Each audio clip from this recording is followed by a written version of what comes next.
அதன் அந்த artificial intelligence and clouds என்று சொல்லக்கூடிய அந்த அந்த விங்கை வந்து உலகளாவிய அளவை ஏற்படக்கூடிய தலைமை பொறியாளராக இருந்து தலைமை ஒரு ப்ராஜெக்ட் லீடாக இருந்து தலைமை தொழில்நுட்ப சாஃப்ட்வேர் பொறியாளராக இருந்து வழிநடத்தக்கூடியவர் ஒரு தமிழர். அதுவும் நமது பள்ளிகளில் இருந்து படித்து இங்கிருந்து சென்றார். அவரிடம் கேட்டு அவரும் நமக்கு சரி உங்களோட செய்யணும் அப்படின்னு சொல்லி பேசுறாங்க.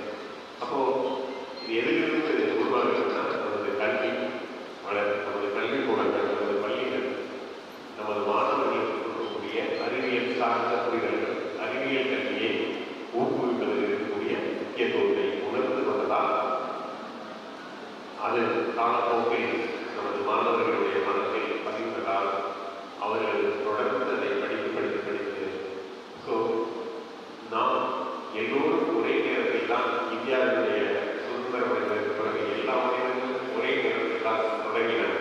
ஆனால் ஒரு சில மாநிலங்கள் அறிவியல் முக்கியத்துவம் கொடுத்தன, ஒரு சில மாநிலங்கள் கலை பிரிவு முக்கியத்துவம் கொடுத்தன, ஒரு சில மாநிலங்கள் வெவ்வேறு விதமான காமர்ஸ் சம்பந்தப்பட்ட சப்ஜெக்ட்ஸ்கெல்லாம் முக்கியத்துவம் கொடுத்தன. எந்த படிப்பும் எந்த ஒரு படிப்பும் எதற்கும் குறைந்ததில்லை. கலைப்பிரிவுகள் எதற்கும் குறைந்ததில்லை. காமர்ஸ் சப்ஜெக்ட்ஸ் எதற்கும் குறைந்ததில்லை. அதே நேரத்தில் அறிவியல் முக்கியத்துவம் கொடுத்த மாநிலங்களும் இருந்தன. அதுபோன்று அறிவியல் முக்கியத்துவம் கொடுத்த மாநிலங்கள் நமது தமிழ்நாடு, ஆந்திரா, கர்நாடகா, கேரளா மற்றும் வேறு சில வட இந்திய மாநிலங்கள்.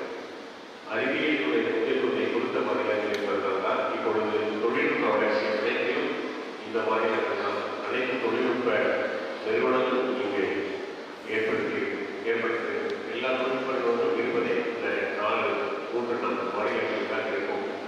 இங்கிருந்துதான் மிகப்பெரிய அளவிற்கான பொறியியல் நிறுவனங்கள் உருவாக்கி உலகளவிலான தொழில்நுட்பத்தை எல்லாம் வந்து வடிவமைப்பதற்கும் மிகப்பெரிய மாற்றங்களை ஏற்படுத்துவதற்கும் தயார் நிலையில் அவர்கள் செய்து கொண்டிருக்கிறார்கள்.